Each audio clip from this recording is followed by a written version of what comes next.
Amados, que a graça do nosso Senhor Jesus Cristo esteja sobre vós.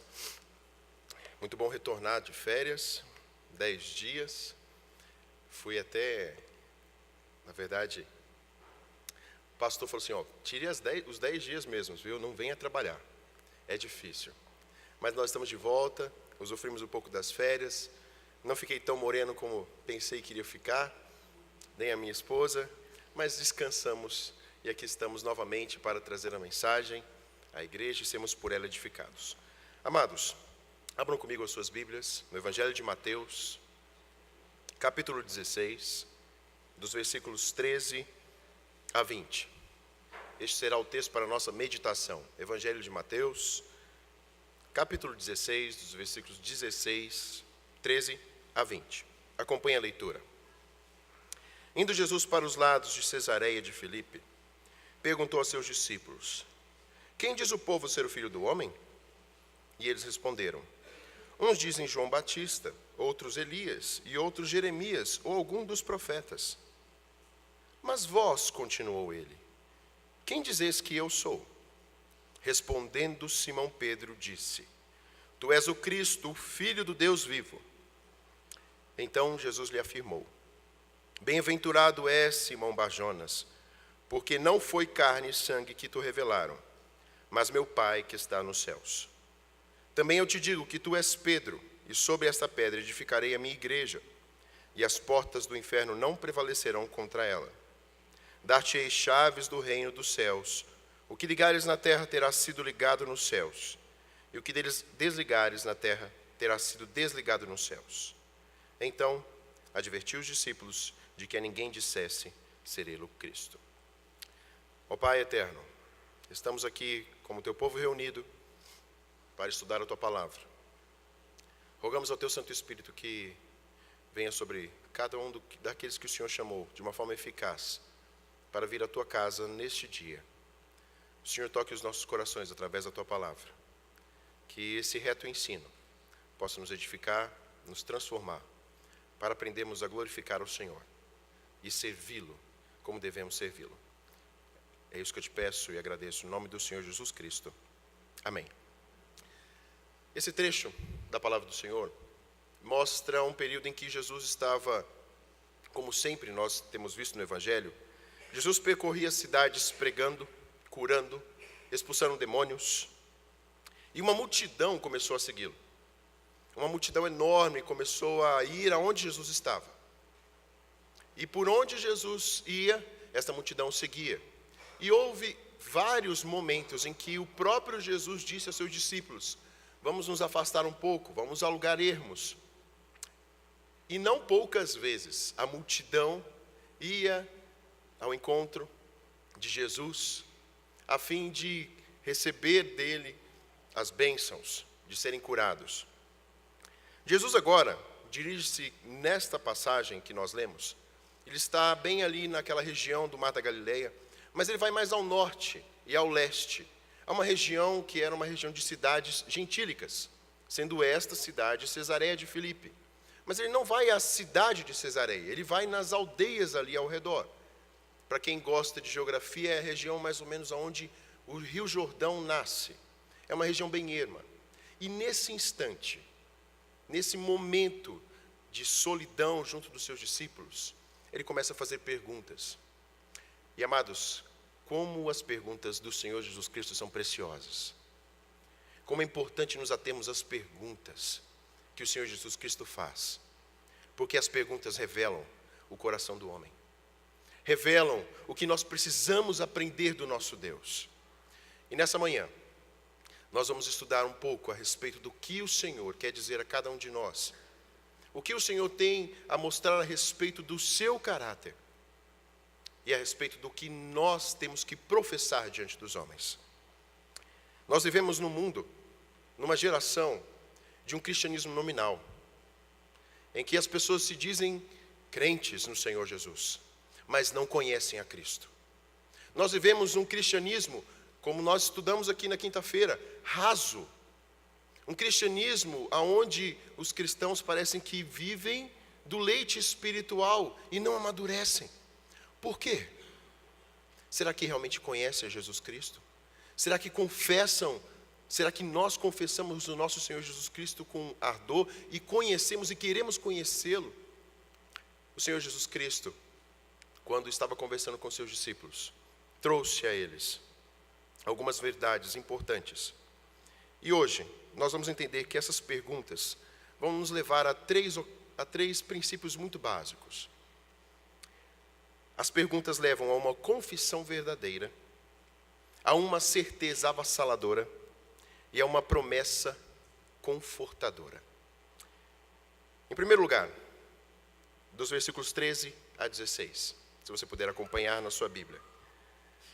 A pergunta do Senhor Jesus Cristo traz uma confissão verdadeira a qual nós devemos imitar.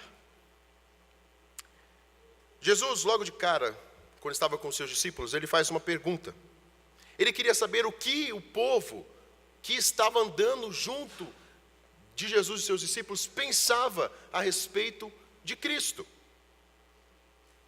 Ele queria saber, em primeiro lugar, se os discípulos estavam atentos ao que o povo pensava a seu respeito.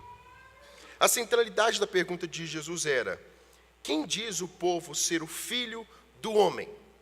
É muito interessante se você for em Marcos capítulo 8, versículo 27, e Lucas 9, versículo 18, que falam a respeito dessa mesma narrativa. Jesus quer saber o que as pessoas creem ou o que conhecem a respeito do próprio Deus, a respeito de Cristo, o Filho enviado.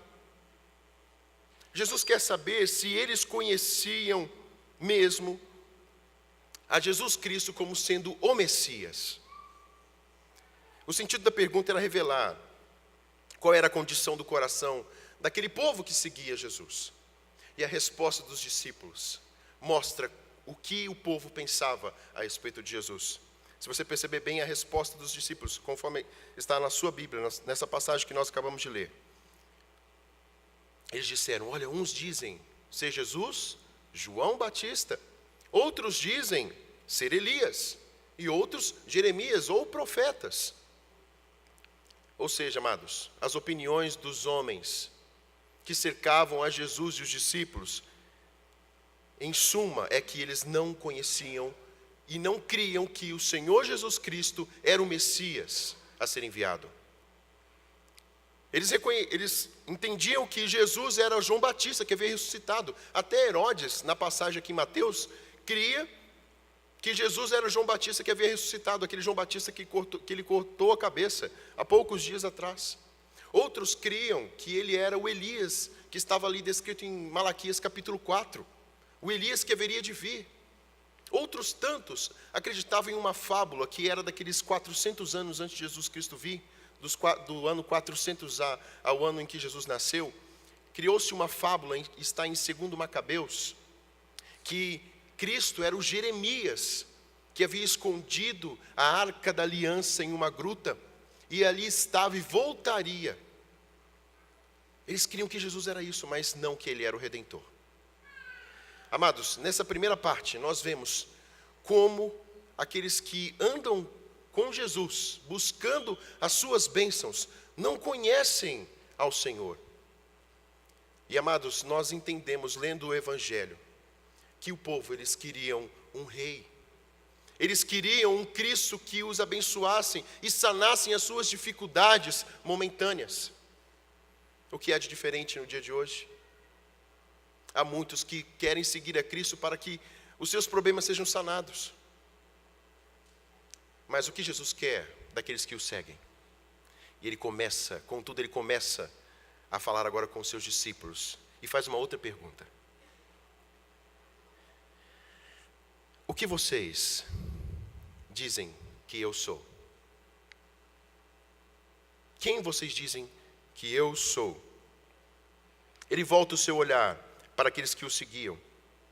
E é muito interessante que nessa pergunta Jesus destaca, ele faz: e vós que me seguem, e vocês que me seguem, e vocês discípulos que têm ouvido a minha palavra desde o dia em que eu os chamei, o que vocês dizem a meu respeito? Olha o peso daqueles que ouvem continuamente a palavra do Senhor, que ouvem continuamente a respeito de Cristo, Agora Jesus quer sondar o coração dos seus discípulos. E a confissão agora. Pedro se levanta diante dos discípulos e faz uma confissão maravilhosa. Ele diz: Tu és o Cristo, o Filho do Deus vivo. A resposta de Pedro, amados, é uma resposta vibrante. Em primeiro lugar, ele fala: Tu és o Cristo, ou seja, o designado pelo Pai, aquele que estava por vir. Ou seja, Pedro reconhece que Jesus Cristo era aquele que foi descrito em Gênesis 3,15, o que viria para pisar a cabeça da serpente, o que havia de ser enviado pelo Pai para salvar os pecadores.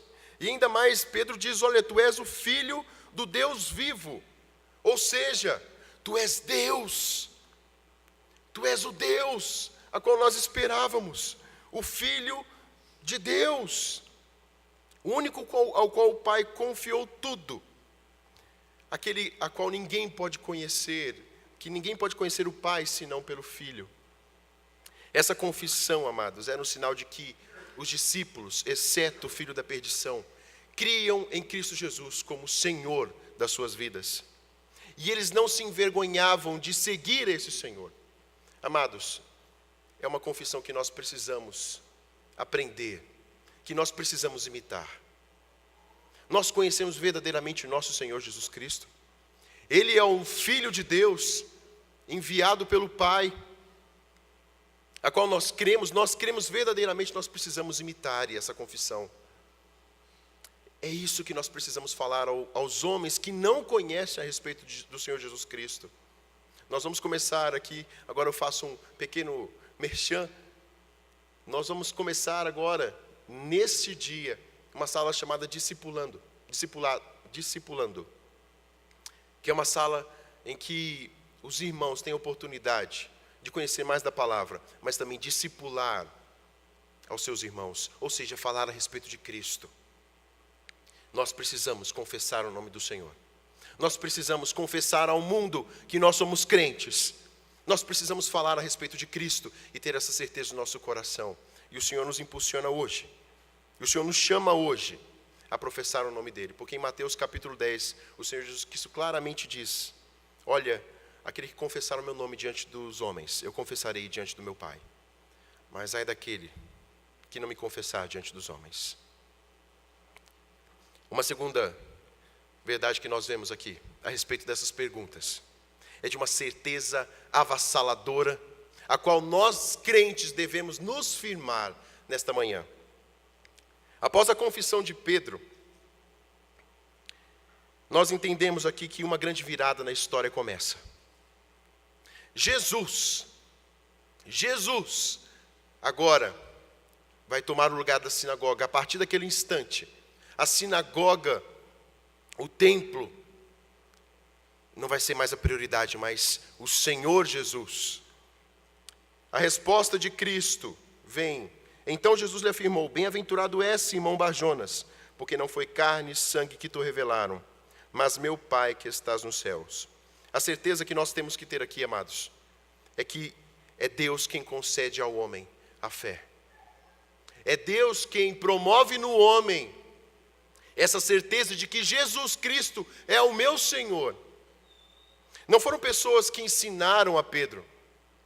Não foram pessoas que ensinaram que Jesus Cristo era o Messias. Mas Jesus aqui diz: olha, foi Deus quem colocou isso no teu coração, Pedro, para você confessar diante de mim e dos homens que eu sou o Cristo. Amados, essa certeza deve estar gravada nos nossos corações.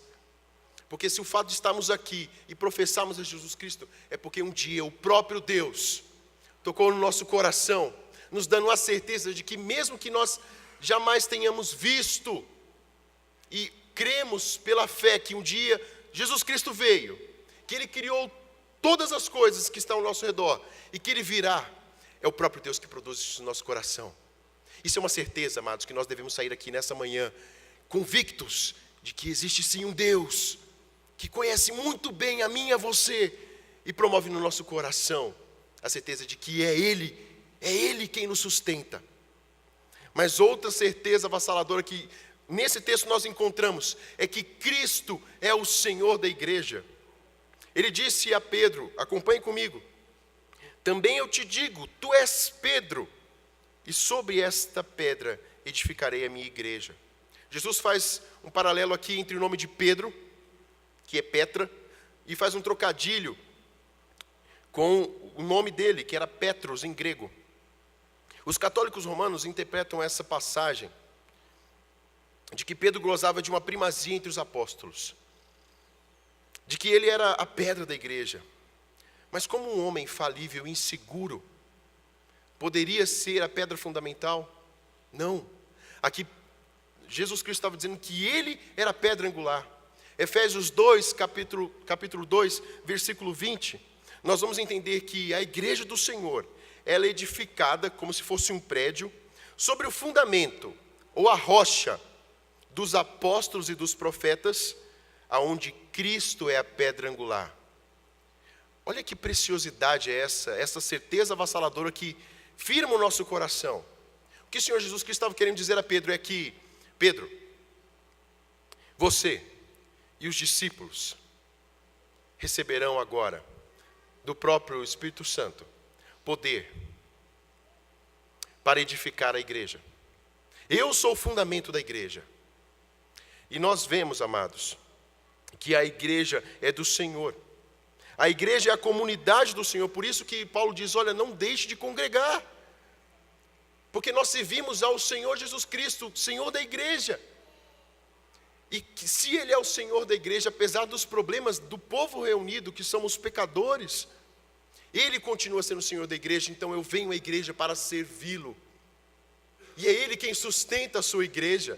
Essa certeza deve dominar o nosso coração. Ou seja, a cada manhã de domingo que eu levanto, eu digo: eu vou servir ao meu Senhor, porque é Ele quem sustenta a igreja onde Ele me colocou. É Ele quem sustenta cada um deles lá, e é Ele que pode transformar o coração de cada um, incluso o meu, nesta igreja, porque Ele é o fundamento. E Ele chamou os apóstolos que escreveram isso aqui, inspirado por Deus, e capacita todos aqueles que vão à frente. Ele é o Senhor da igreja. Então essa certeza avassaladora deve estar bem centrada nos nossos corações. Nós somos uma comunidade chamada para fora e não para viver fora da igreja. Nós somos chamados para viver em comunhão uns com os outros, servindo a Cristo, mas para evidenciar esse evangelho. Por fim, nos últimos versículos, do 18 a 20, entendemos as perguntas e as respostas como sendo uma promessa confortadora, na qual cada crente deve descansar a sua alma. Eu vou repetir. Há promessas do Senhor Jesus Cristo, a qual o crente deve descansar a sua alma, principalmente no mundo como hoje, em que estamos atribulados por qualquer coisa, rogando que os homens nos digam palavras de ânimo, de conforto, sendo que o conforto, o ânimo, vem da palavra do Senhor, vem do próprio Deus.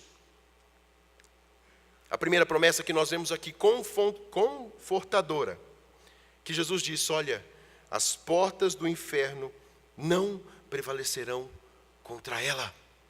Contra quem? Contra a igreja. Entenda o que significa isso. Os israelitas naquele tempo imaginavam o reino dos mortos como uma fortaleza, a qual, quando alguém entrava, estava preso. E sim, é claro, morreu, está morto, não volta. Eles fecham para sempre a porta dos falecidos. Porém, houve alguém, o próprio Jesus Cristo, que desceu ao Hades e venceu a morte. O que Jesus estava querendo dizer com essas palavras? Cristo, ele não podia ser mantido na sepultura. Ele venceu a morte.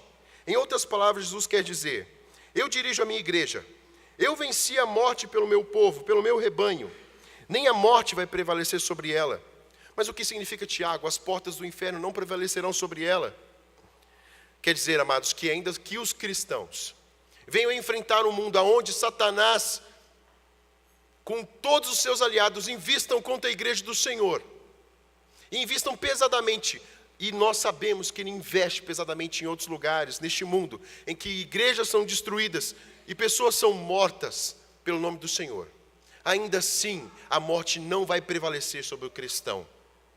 Significa, amado irmão, que se eu confessar ao Senhor Jesus Cristo, se eu estiver firmado de que Ele é o Senhor da igreja, que Ele sustenta a igreja, mesmo que venha o inimigo e destrua esta igreja, e ceife a minha vida, por mais que eu perca a minha vida, eu estarei com meu Senhor, e Ele jamais vai deixar de sustentar a sua igreja. É esta certeza que deve estar no coração dos crentes. É esta certeza, amados, que impulsiona os nossos irmãos que nesse exato momento, enquanto nós estamos usufruindo de um dia bom, maravilhoso, podemos falar do Senhor Jesus Cristo aqui agora. Há irmãos nesse exato momento que estão presos, que estão sendo arrastados das suas casas porque prezam o nome do Senhor. E é esta verdade que os impulsiona a ir nas cadeias e a enfrentar a morte pelo nome do Senhor Jesus Cristo. Outra certeza que nós devemos ter aqui, quando Jesus Cristo se dirige a Pedro e fala: dar-te-ei as chaves do reino dos céus. Jesus aqui não confere a Pedro o admitir as almas nos céus. Nós não vamos debater a respeito disso.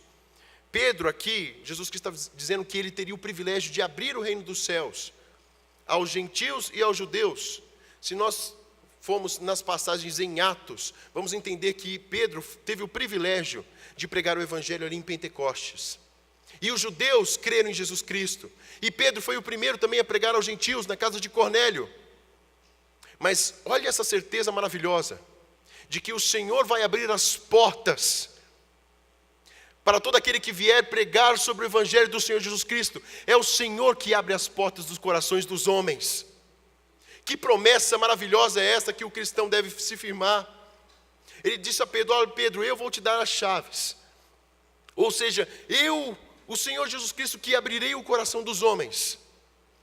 E quando você pregar esse evangelho, sou eu que vou abrir o coração de cada um daqueles que eu quero. É por isso, amados, que nós devemos pregar esse evangelho com esperança de que o Senhor Jesus Cristo é quem convence os homens do pecado. Por isso que eu não me envergonho do evangelho. Por isso que eu devo pregar isto aqui com alegria. Jovem, homem, mulher desta igreja, não tenha vergonha de pregar o evangelho. Não tema pregar sobre o evangelho de Cristo. É o Senhor que convence do pecado. Essa é uma promessa que está na palavra dele. E é isso que firma o nosso coração. E por fim, uma outra promessa que nós vemos. Quando Jesus se dirige a Pedro, disse: o que ligares na terra terá sido ligado nos céus, e o que desligares da terra terá sido desligado dos céus. Pedro não tinha aqui, não recebeu a capacidade para perdoar pecados. Não. Esse ofício é só do Senhor Jesus Cristo. As expressões ligar e desligar era uma parte do vocabulário legal dos judeus e se referiam às coisas proibidas e permitidas na lei. Ou seja, o verdadeiro significado dessa passagem, amados, é o fato de que Pedro e os demais apóstolos, em primeiro lugar, seriam comissionados para ensinar o caminho da salvação com autoridade. Somente eles foram inspirados. Mas essa palavra inspirada está aqui. Esta palavra inspirada pelo próprio Deus aos apóstolos está aqui. E o evangelho é capaz de ligar e desligar. Ou seja, desligar diante de Deus aqueles que creem no nome do Senhor Jesus Cristo. Agora não são mais culpados diante do Senhor. Agora são tidos como justos. Está fechada a sua conta. Mas aqueles que não creem no evangelho, que é vivo e eficaz, a sua conta ali está aberta. E estes passarão pelo juízo. Amados, aqui o que Jesus quer dizer, na sua promessa que deve estar centrado e firmado no nosso coração e nos trazer paz, é de que o crente verdadeiro, ele é o perfume de Cristo. Quando nós pregamos o evangelho, ele é cheiro de vida ou cheiro de morte. E que privilégio nós temos como o próprio Pedro aqui depois vai dizer na sua epístola, que os anjos anelam estar no nosso lugar para pregar o Evangelho. Nós temos o privilégio, nós não salvamos e nós não condenamos ninguém, mas nós temos o privilégio de levar essa palavra de vida. E Jesus no versículo 20 finaliza, olha, não professem isso aos homens agora. Que ensino para nós. Senhor, eu fiquei pensando enquanto estava estudando, Senhor, que maravilha, por que o Senhor não permitiu os discípulos pregarem isso para aquelas multidões, Senhor? Porque o tempo do Senhor, Ele é designado. Ele tem o seu tempo. Naquele instante, o Senhor não permitiu que os discípulos dissessem isso. Ele haveria de morrer. Só que Ele já o fez. Mateus 28, Ele agora libera os seus discípulos e todos aqueles que creem no seu nome. Preguem a meu respeito. Preguem esse Evangelho. Agora nós fazemos parte de uma geração privilegiada para evidenciar a respeito de Cristo, para falar e proclamar Cristo. Porque a palavra de Deus é suficiente. Ela é suficiente para nos convencer do pecado. Ela é suficiente para transformar vidas. Amados, coloque nos seus corações, que nós todos venhamos a colocar nos nossos corações essa certeza de que eu e você somos privilegiados de carregar essa palavra, de viver por ela. Temos um privilégio. Concluindo, que esta confissão possa sair dos nossos lábios, todos os dias, que possamos guardar nos nossos corações, verdadeiramente, que servimos a um mestre, que possamos colocar nos nossos corações essas certezas, de que é Ele quem nos sustenta a sua igreja e continuará sustentando, e de que as promessas do Senhor jamais serão abaladas. É Ele quem sustenta, é Ele quem dirige e é Ele quem convence os homens. Portanto, não temamos servir ao Senhor. Jovem, não tema servir ao Senhor na sua escola, na sua faculdade. Não tenha vergonha de servir a Cristo. Não tenha vergonha de segui-lo e de se afastar daqueles que não professam o nome do Senhor. Homens, mulheres, senhores e senhoras, que venhamos evidenciar esta geração, como o presbítero Zé Antônio pregou na segunda semana, a uma geração a respeito de Jesus Cristo, que venhamos a nos motivar, que venhamos a crescer como igreja do Senhor, para a glória dele. Vamos orar? Ó Pai Celeste, louvamos ao Senhor, porque é o Senhor quem dirige a tua igreja. Louvamos ao Senhor, porque é o Senhor quem trabalha nos nossos corações. É o Senhor quem derrama sobre nós as tuas misericórdias. É o Senhor quem nos sustenta. Rogamos agora, ó Pai, que o Senhor continue a sustentar esta igreja presbiteriana. A sustentar cada homem, cada mulher aqui. Que se sua fé um dia foi abalada, ó Deus, por qualquer circunstância deste mundo, que nessa manhã possamos sair desta igreja convictos, ó Deus, que o Senhor nos chama a uma comunhão ainda mais estreita com o Senhor, com a tua igreja, ó Pai, reconhecendo que nesta igreja precisamos do Senhor, precisamos servi-lo, mas crendo nas tuas promessas de que a tua palavra sendo pregada com fidelidade, o Senhor é quem convence os homens do pecado. Que o Senhor firma e levanta a sua igreja para professar o teu excelso nome. Ó Deus, cuide do teu povo. Louvamos ao Senhor por tudo que o Senhor tem feito, pelo que tu és. E nos ensine a glorificar o seu nome sempre. No nome do Senhor Jesus Cristo. Amém.